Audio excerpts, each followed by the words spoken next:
can see you there. Something big is going on here. From hunting ghosts to Bigfoot. Paranormal, UFOs, true crime, and more. We won't just be spouting articles. I was researching for your entertainment. The beginning of a new world. The best guac you'll ever fucking eat. True story. It's basically like one day you walk outside and you see that the ants are playing with matches. This is the Black Cat Report. Report. See you on the other side.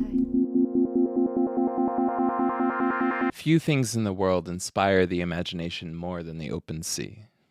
Tales of monsters, lost civilizations, humanoid creatures, and paranormal, if not biblical, weather phenomenon have a longer history of being proven as right through the hindsight of modern science than they do as being debunked. So what do we say when our modern stories and older folk tales, separated by culture, politics, and time, share uncanny connections to one another? Such things as well-documented cases of strange encounters with detailed witness testimony taken down and recorded close to, if not during, the event. I would say, if nothing else, the stretch we need to make in order to rationalize them as coincidence or an elaborate hoax often pushes us, our imagination, farther to the fringe than the original folktale asks you to.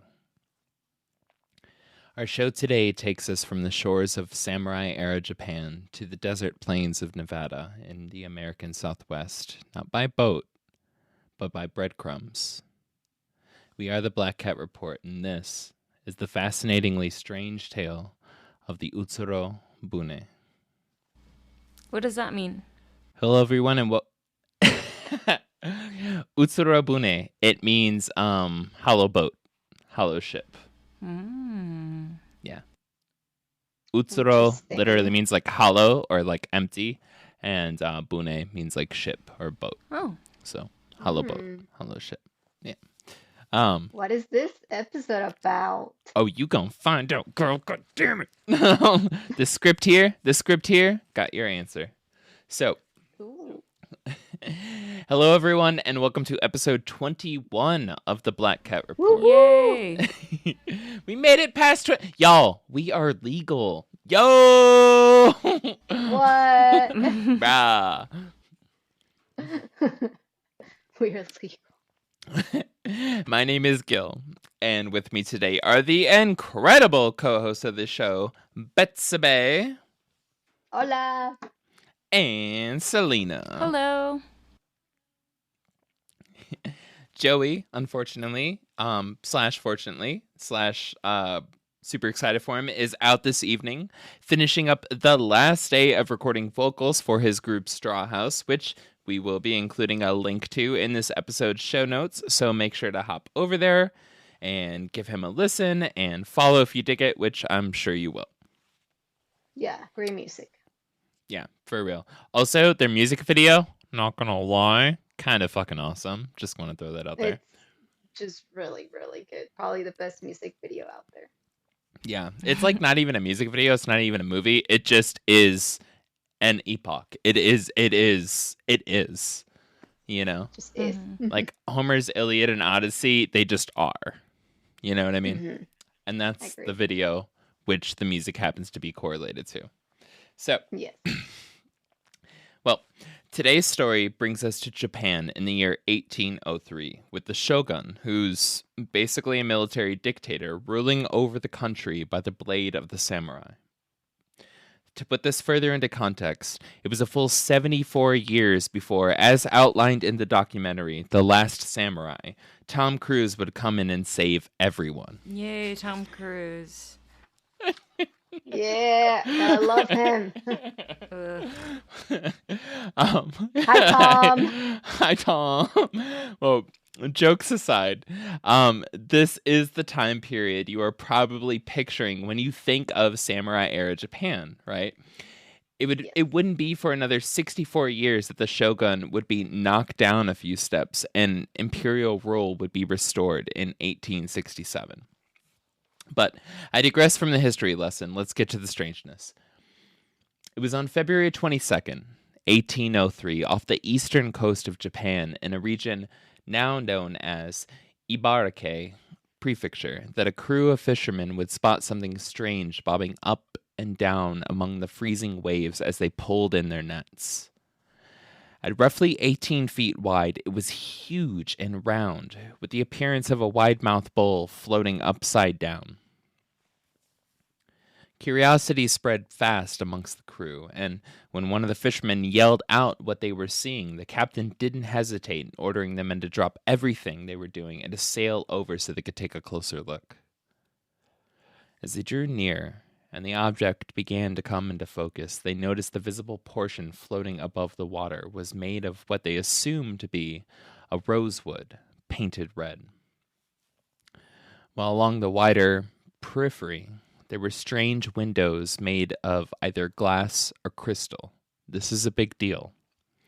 Now, why do I point this out? Well, because of the shogun's strict isolationist policies, it wouldn't be until the mid to late 1800s that Japan first saw widespread use of glass.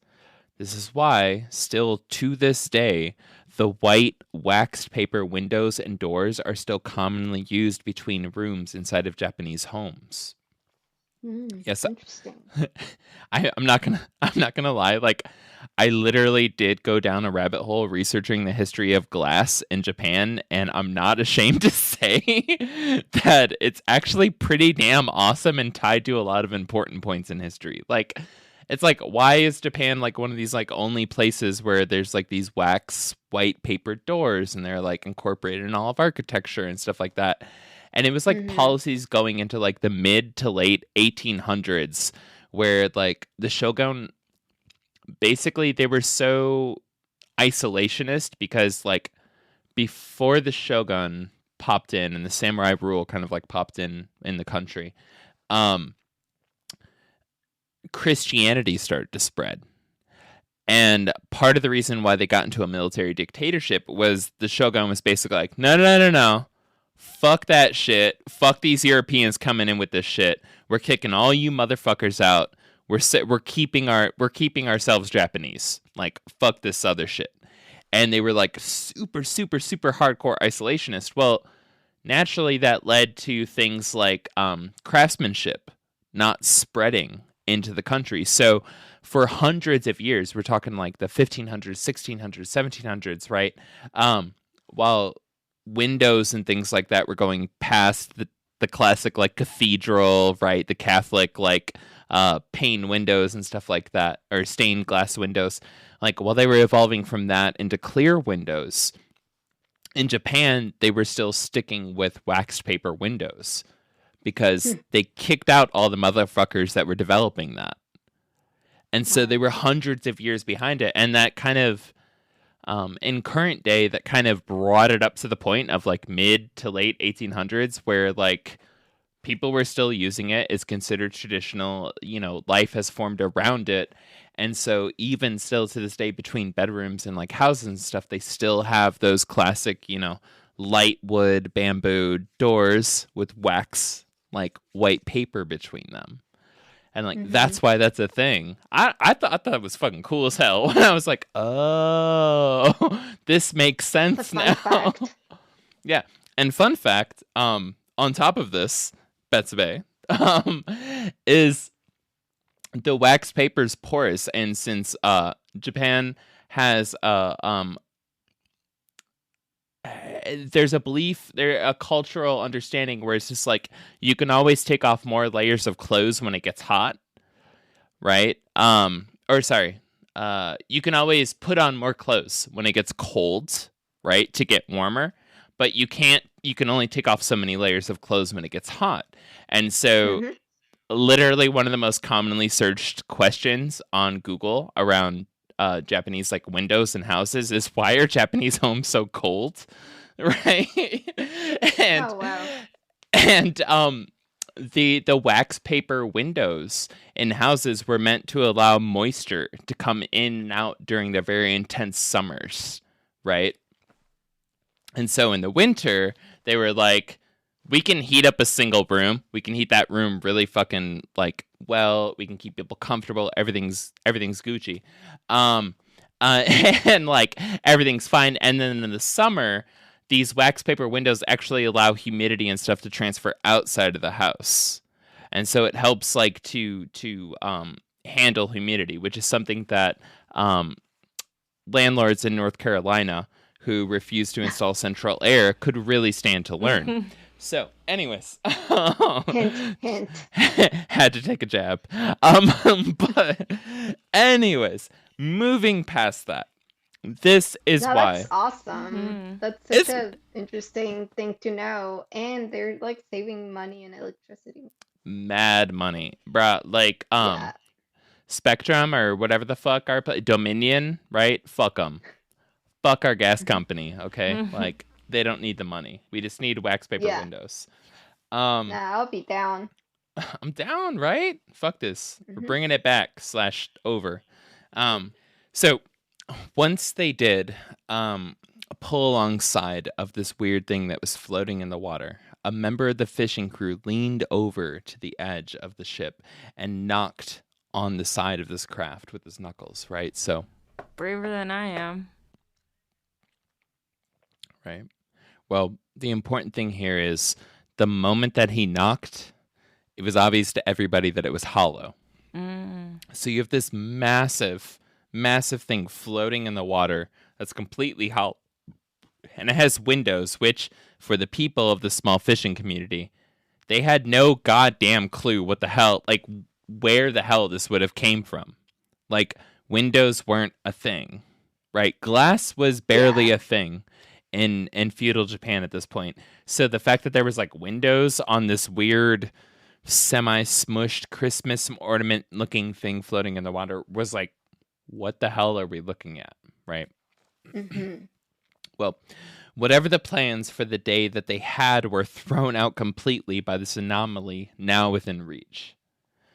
Moving with an understood intent, the men began using the nets, ropes, and materials at their disposal to attach this object to the ship and to bring it into shore for further investigation, which who the hell wouldn't do it at that point? Like, I'm taking this ship back to land. I'm going to look at this motherfucker, right? Once they finally had it near the beach, the men began the awkward and undoubtedly strenuous process of pulling this massive thing onto land. Yikes. It would have been around... it's a pain in the ass, right? So would have been like it would have been around then. I was gonna say I would have been like slap some wheels under that thing. I know, right? Just yanking it out. So yeah. Well, it would have been around then, and this just kind of goes with what you're saying, that it got even more awkward. So you have this large upside down, like picture like the wide mouth bowl, like the one that you use at home for spaghetti, not the one that you use at home for cereal, right? Like we have those two different kinds of bowls in our houses, right? The wide mouth I ones. use the same bowls. Blasphemer. You're a fucking monster. Blasphemer. A blasphemer. But picture if you're a sane, normal human being and you have a wide mouth bowl Not in your me. house. Picture that just floating and bobbing in waves, like really intense winter waves. Again, this is like February, so it's like very intense winter waves in the goddamn Pacific Ocean, and it's huge. Like, you really don't know what's below the waves until you start to pull it to shore, right? Well, Yeah. so it was around this time that they finally got into the coast, right? They finally got into shore, that they would have been able to finally see or get a good view of what the true shape of this thing actually was. Now, to put this into American math, it's as long as a 2023 Ford F-150 extended cab and as tall as 66 Big Macs, but it looks like a plump apple pie still in the tin. Okay. Is this like Noah's Ark? Are we talking about Noah? Am I No. missing something here? No, you got it. I just know that if I would have done it in the measurements that were given to me on the internet and reported, our show would have been canceled because we would have done meters. We would have done everything in meters, and people would have been pissed. So Yeah. it's as long as a Ford F-150 extended cab and as tall as 66 Big Macs. This thing is huge, right? And Yeah. in other words, At 18 feet wide and 10 feet tall, the object was shaped almost like a diamond, with the bottom, the water-facing side, covered in metal paneling, assumingly to protect it from breaking as it hit against rocks along the shore, right? Anyways, it was large, weird, and hollow, and as any human anywhere in the world would, the men wanted to know what the hell was inside. And so they started peeking through the windows. They could see there was strange writing along the interior walls that seemed to match the strange symbols wrapped around the outside of the ship, the craft, the thing they just pulled ashore. But besides this, nothing. They knew it was large and it was an open room, but they couldn't actually see what all was in it. Well, at some point, in poking and prodding around the outside, somehow a hatch opened up on the top of the object, and the men ran to look inside.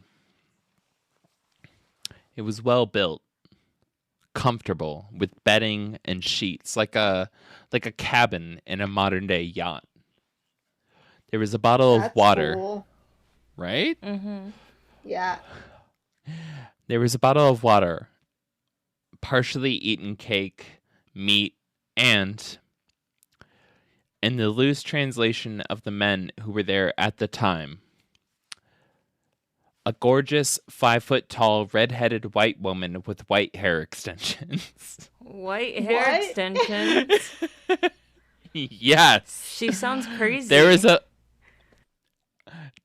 5-foot-tall What? white lady who all of the men at the time agreed was drop dead gorgeous.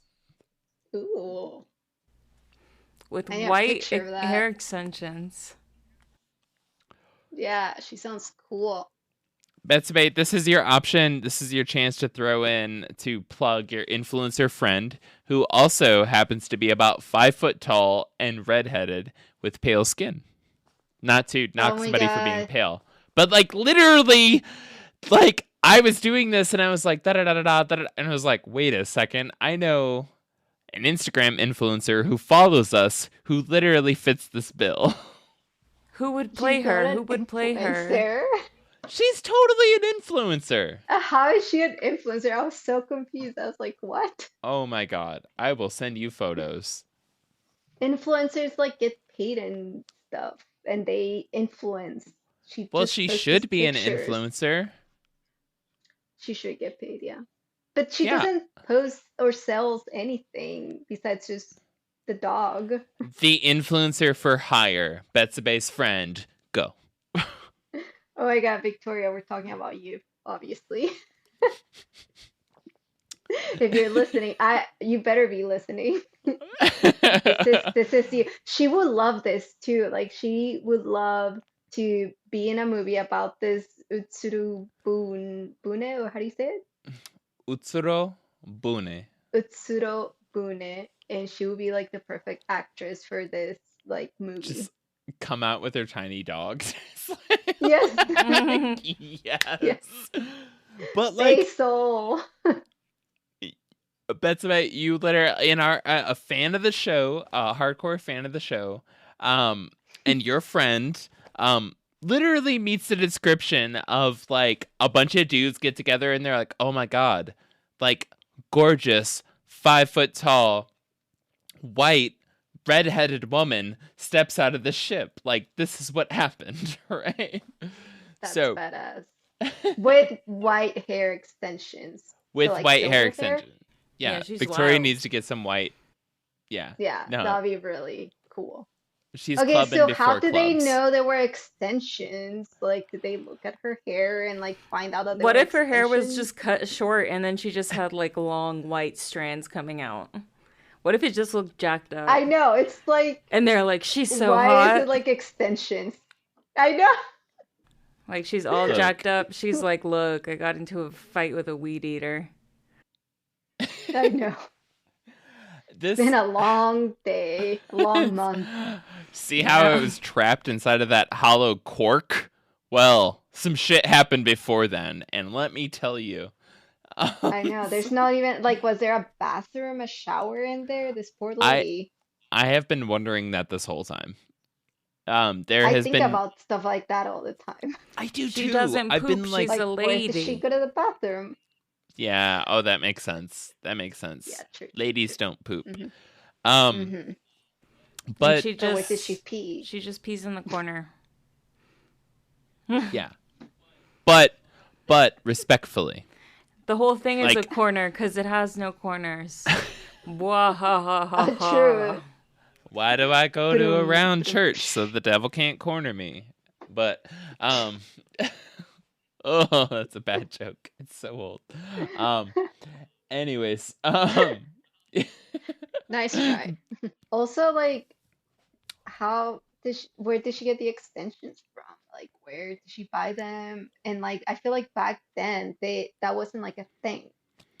Boom. There we go. Exactly.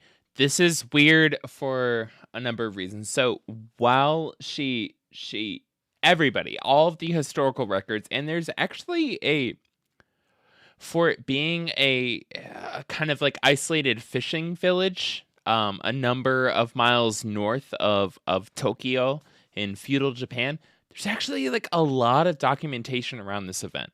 Like, and I swear I'm getting to a point here. There's a book that's called like Castaways or something like that, and it translated from Japanese. It's like like castaways or like shipwrecks or something along those lines. Oh And my God! So the movie with Tom Hanks Exactly, Tom Hanks is Wilson. no, but and Mr. Wilson. Wilson. but there's there's a number of shipwrecks that are documented in this book that came out like what would it be 8 years later, 9 years later in Japan. Every single other one of the incidences that are or the events that are recorded in this book have all these documents around them. They have all these citations of like ship logs, like when the ship left and when this happened, da da da da da. All these follow up, and this story, right, the Utsuro-Bune, like this story is the only one that people want to question, and it kind of pushes skepticism in the sense of like, why would this book be published around only true events? And just randomly include some fake shit. Mm-hmm. Because, like, every single other fishing village, every single other place, guess what? They weren't immune to the fact of, like, the fisherman's tale. They weren't immune to the stories of the high seas. They weren't immune to crazy shit happening out in the ocean and stuff like that. So why would Utsuro-Bune, like, why would this one stand out?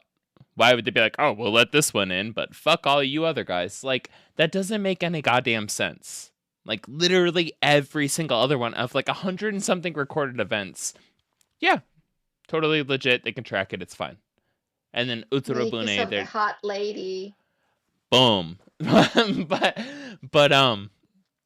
but there's that. And then there's the shogun's like personal like retainer, somebody who's like working directly to the shogunate, right? Who like basically, if in this day and age, if it's a long stretch, but reported directly to the president, was there recording everything. He was one of the folks. I just sent this over to Betspace. Selena, you saw this earlier, but like the artwork around the event, he was one of the people that was there that documented this in terms of like going around the village and getting everybody's notes on things.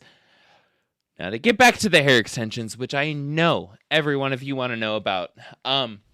Where'd she get Yeah, that that is drip? a Actually, do thing. want to know? Where'd she get that drip? Right? Also, if you haven't seen the Japanese film from the mid 2000s called Hair Extensions, watch it. It's one of the best, most unique, and my goddamn favorite Japanese horror film that's ever been made. Hair Extensions is great. I've only heard of one other person that has seen it, and they literally had the theme song for it as their ringtone on their phone, and that's how we became friends. Her hair extensions, every single one of the sailors that saw this woman, right? They're peeking through basically like this like old school like submarine looking thing, and they see this woman and pops up, tiny little woman, tiny little woman in the sense that she's literally half the height of the room, right? 10-foot tall ceiling. She's 4 foot tall. Every one of them agreed they weren't natural. It wasn't natural hair. Didn't fool anybody. And their best guesses across multiple stories was that it was either fur or some type of fabric. Right? Oh. But everybody was like, something's added to her hair. We don't know what the fuck it is, but something's added to her hair. There's white extensions on her red hair. Also, red and white, good look. So, It reminds I'm just gonna me say of Ginger that's Spice. it's a contrast. It's a contrast, and I'm here for it. So, Yeah, Ginger Spice did that shit. yeah, and look Yeah. how successful she was. She was wearing an elaborate gown made of materials none of the men there could recognize, and while they were looking at her, fascinated, she calmly, with a polite confidence, began speaking to them. The only issue was no one could understand a thing she was saying. They couldn't even loosely place a region or country to the word she was using. Oh, snap. I straight up, like, I just picture her as just being like, pick up after yourself, help me with the dishes. And then, like, the guy's just being like, I literally have no clue what she could be possibly saying right now. Never heard those words before. What is she possibly saying? This woman makes no sense. She's gorgeous. She's beautiful. We want her. But, like, what is she saying right now? And she's like, seriously, could you help me with the trash? And they're just like, foreign. She's foreign. That's all I can say. Well, Yeah. now to Maybe add she was like German.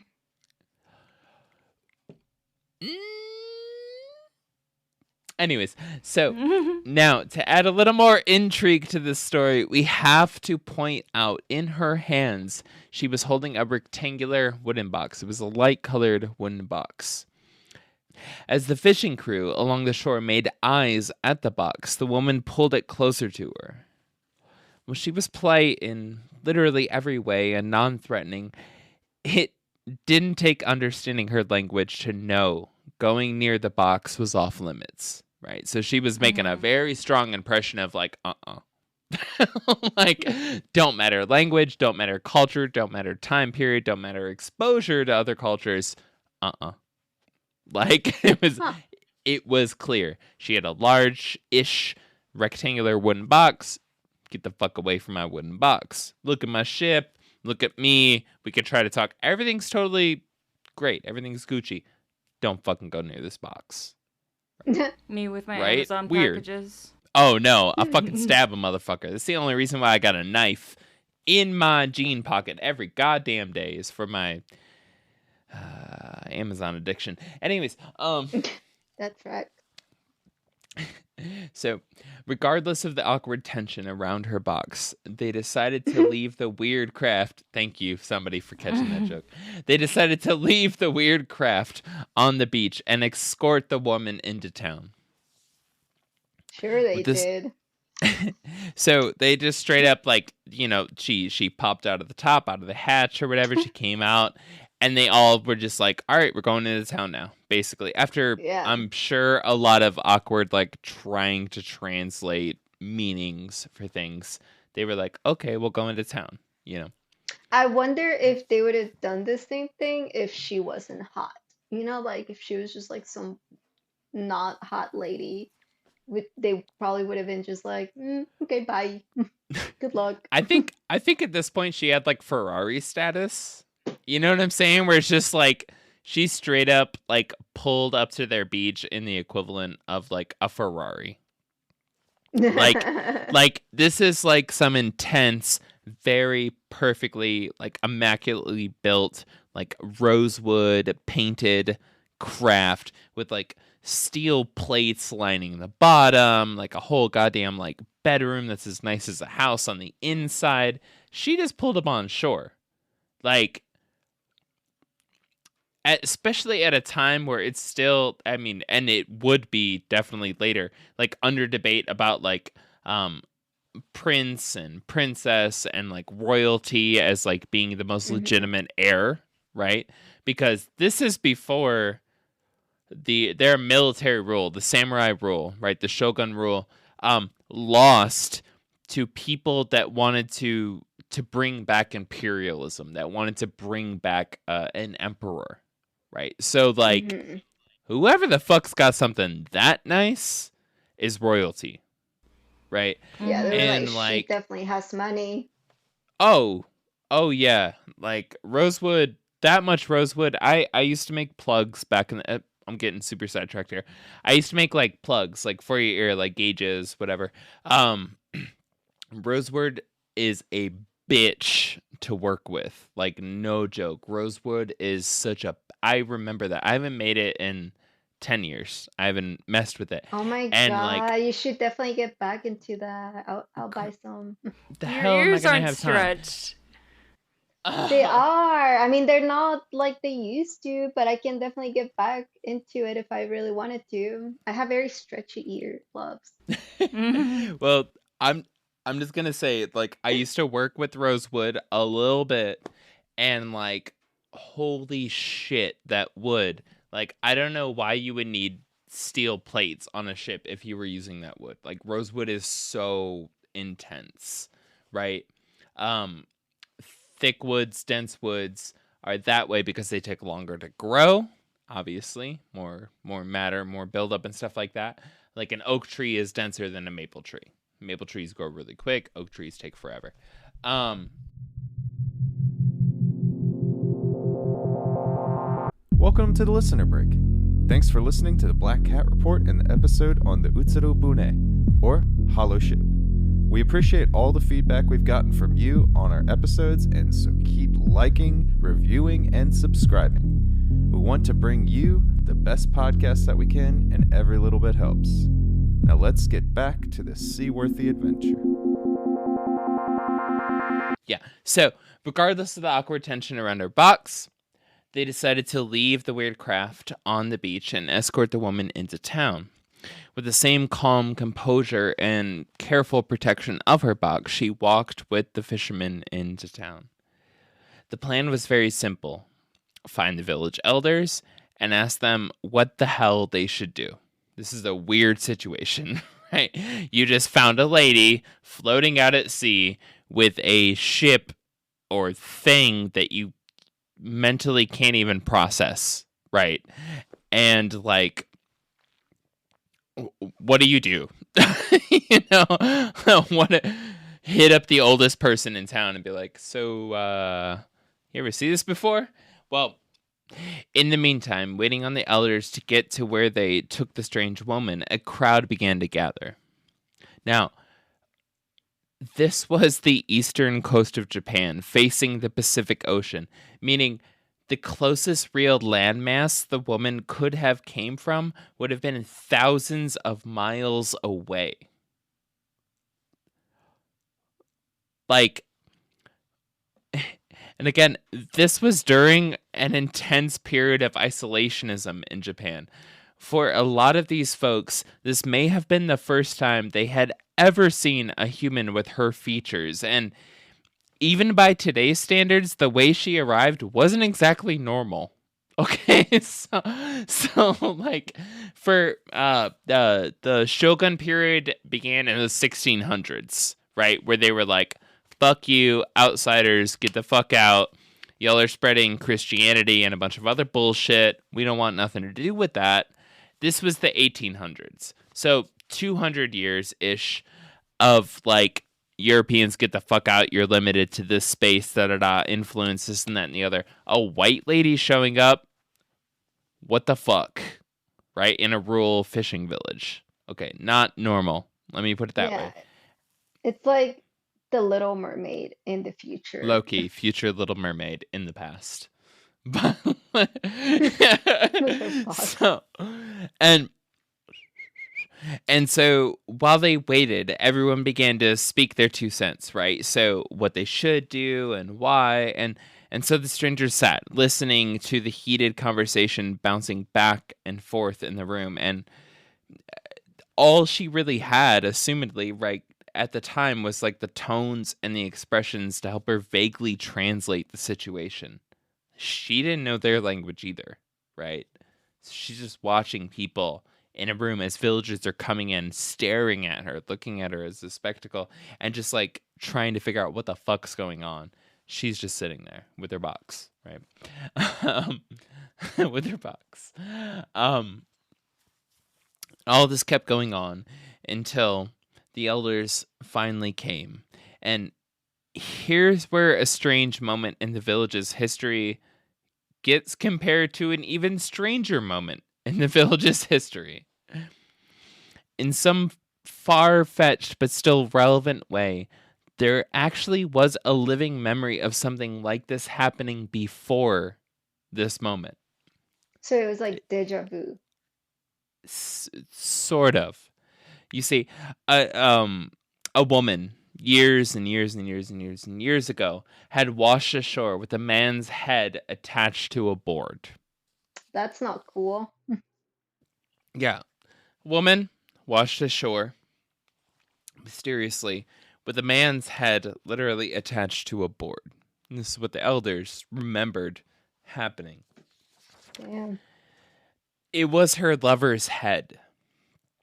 How romantic. And from right, and from what the town was able to gather at the time, she had been cast into the ocean as punishment, with her lover's head in hand, as a means of keeping her company on a fateful farewell voyage into the next life.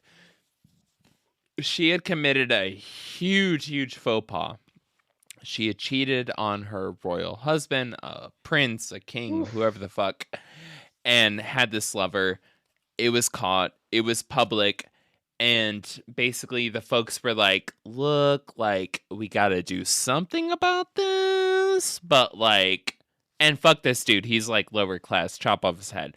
But like, anyways, princess, so we gotta do something about this. And by something about this, it's like, here's his head. Good luck, babe. And they just like put her ass out to sea. Drama. This was right. As much as we want to like HBO it, right? Like this was semi an acceptable practice at the time, right? It really wasn't a jump in culture to be like, oh, that's what you guys do? Okay. Like that was a thing. Was this in the same town? Years and years earlier, way before the memory of any of the fishermen that found this craft, right? This thing in the water. This had happened. This is a ghost. Straight up. Like, and the elders were all like, I remember this happening before. Let me tell you about it, kiddos. And like told the town about the situation while this white lady was just there, just nodding her head like, yep. What are you saying? Yep. And so like it was an awkward moment, right? This is a really weird moment, right? Well, yeah, she's like, remember when you guys did this to me? Well, I'm back. So basically the idea was that this royalty, right? This queen, this princess, this whoever, had been sent off into sea as her final farewell with her lover's head. And it was a way of kind of just like saying like, hey, we're not mad at you, but this is our culture. This is what we have to do. And they sent her off into the ocean to die, quote unquote, like naturally, right? At the sea. I can imagine if they were mad at her. Honestly, it kind of sounds like I would rather they would be mad at me. Yeah. It sounds quicker. Honey, no. Honey, no, we're just disappointed. We're just disappointed. Yeah. So the elder dropped this story of like, hey, this happened before. Some lady washed up, right? And she had her lover's head. And with all of the rumors and everything and the speculation around what was in the box and why she was protecting this box so closely, everybody assumed immediately with the story that whatever the fuck was in the box was probably her lover's head, right? Well, how big was this little box? It was the size you could fit a head in. Let me put it that way. Okay. So it was a decent sized box, but it was small enough she could carry it everywhere, right? So it was like it was present and people were aware. That's the best way I can put it. Okay. And so with this in mind, of what the elders told, his view of the likely situation played out in front of the town. Maybe the woman was a princess from another land. She had an affair with a man from a lower class, and while she needed to be punished for her crimes, the people loved her maybe too much. And when they sentenced her to death, they set up this elaborate situation. They built her a ship. They sent her off to sea. All these types of things that we would consider overly romantic now, right? Where it's just like some grand fairy tale of a situation. Well, this was like kind of news. This was kind of like reality back in the day. And this is why they built her a ship, gave her this food, and set her out to sea, letting time deal her final punishment. Further, the old man added that to look at this decision as humanitarians is cruel. To look at this from the view of destiny is right. So the town kind of accepted this viewpoint of like, hey, we don't want to do this. We just met her. She seems really nice. She's super pretty, you know. We don't want to put her back out to sea, but like this is fate. This is destiny, and we're kind of like we're a truck stop getting in the way of it right now. Wow. This is what happened, and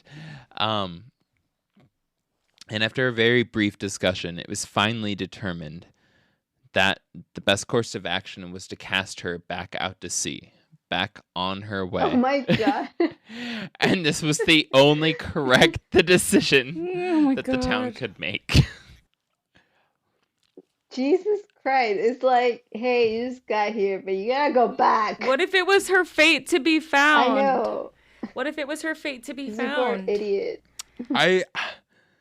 It's weird, y'all. I'm just gonna say, like, there's so many like guiding principles this time that, like, yeah, it may have been her fate to be You guys found. are just not right.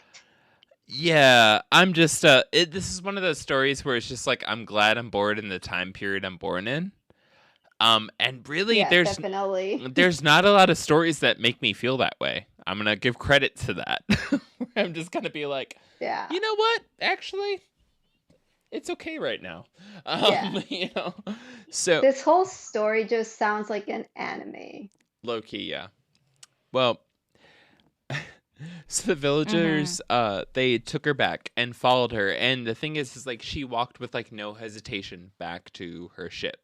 Like it wasn't like she was like Aw. fighting and you know like she was having to be held down or anything. She walked back with them, got into the ship, and she just sat inside as they closed it back up to the best of their abilities. This craft thing that she was on. So she just like came out, got some food, went to the bathroom probably, and then just went back to the ship. Low key, yeah. Yeah, they were quite literally a rest stop. Yeah. And well, they stood watch. This was a little solemn. They stood watch as the current caught the craft and took her further and further away, eventually out of sight, and if not for multiple historians of the area, or of the era, out of mind. Right? Now, here is the connection where the needle is threaded. Okay, so I told you at the beginning, Roswell, Kecksburg, these other UFO events, right? Like, why the fuck does this relate to this random situation of folklore in feudal Japan? Well, the symbols documented as being seen on the outside and inside of the strange floating craft match many of the symbols claimed to have been seen on the craft at the famous Rendlesham UFO incident and the Kecksburg UFO incident and Roswell. Dun dun dun. Wow. So we have Rendlesham We have Rendlesham Mhm. happening in the UK in the 1980s. We have Kecksburg happening in Pennsylvania in a year I can't remember, and we have Roswell happening in 1947, right? So we have multiple parts of the planet. The U.S. is literally massive. We have multiple different points in the planet, multiple different points in history, where the symbols that were documented back in the early 1800s, just a couple years after the story of this woman appearing and this ship, and this craft, and everything like that, and what they documented meticulously at the time, those same symbols showing up later at some of the most well-documented UFO events in history. Now, if the first two names don't ring a bell, don't worry. We will 100% be covering them. If Roswell doesn't ring a bell, I don't know how to help you. But seriously, though, the famous Kecksburg UFO incident, the craft depicted there, right? How do I put this? There's literally a memorial to this day in Kecksburg, Pennsylvania, where the craft landed, where this major UFO event happened. The craft itself, the memorial, looks almost identical to what was depicted in the 1800s.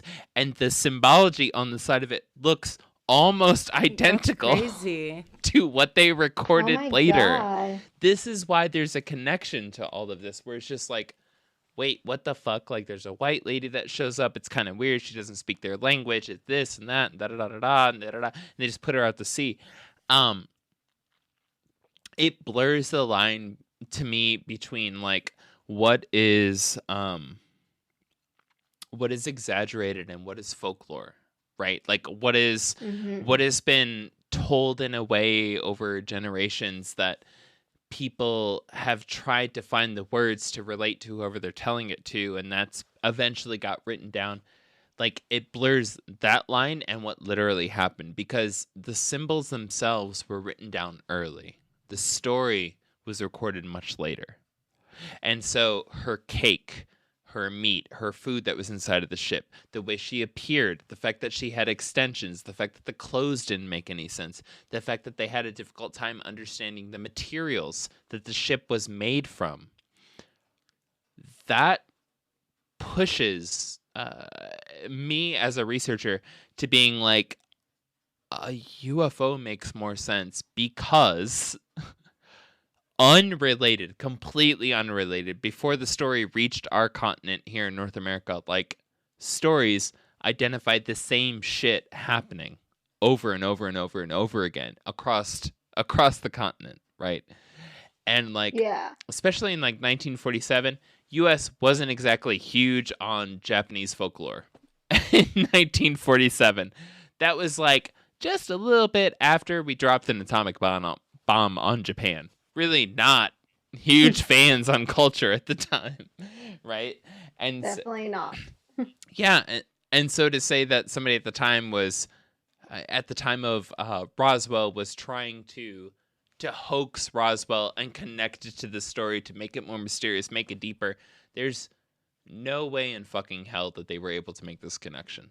Just straight up. Mhm. This was a very isolated folkloric kind of like story that took place, that happened there, that was very well documented. And the symbols, which I keep speaking of, picture, I'll try to include these in show notes if you go to our website, but picture like a triangle, right? Okay. And then Yeah. at random points in the triangle, there's circles attached going around, Okay. right?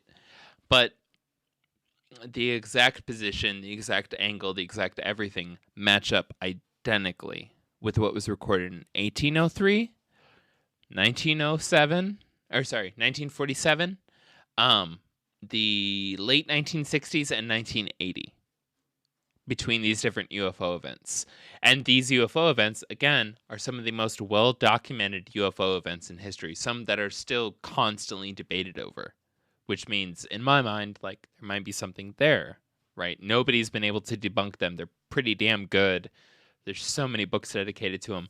And that's what kind of stands out in all of this. Is like, was this event an early encounter with an alien, with a UFO?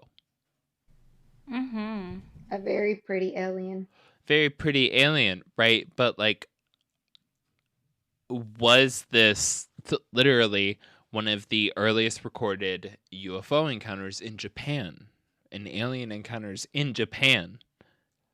And because of their isolationist history, because of U.S. relationships with them, like during World War II, right? Not exactly best friends. Was this kind of just kept off to the side, right? Mm-hmm.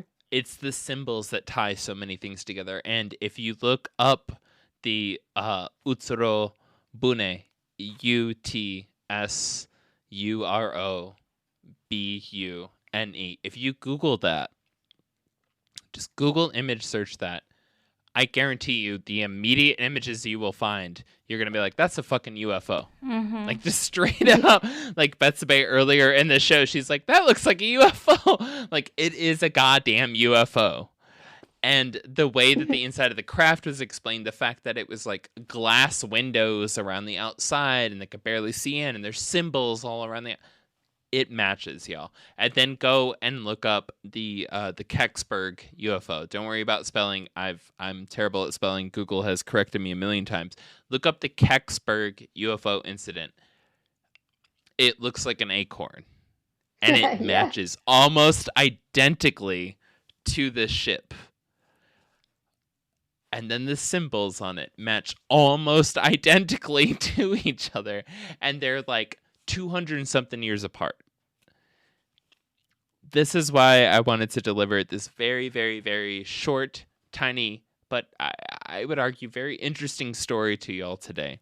Is like, I can't speak of what any of this means, but in my mind, for there to not be a link would be even more wild than the story itself. I can see this whole story as like an anime show. This is building, y'all. This is building up to something that I could say us at the pod are very fucking excited to deliver to y'all. Yeah, no. Hint, hint. Definitely the connections and just like you were saying, the ship looks like, like they're Similar? thank you, yes. Mm-hmm. Yeah, 66 Big Macs high, 1 Ford F-150, right? Extended cab, long. It's massive. Yeah, that is so interesting.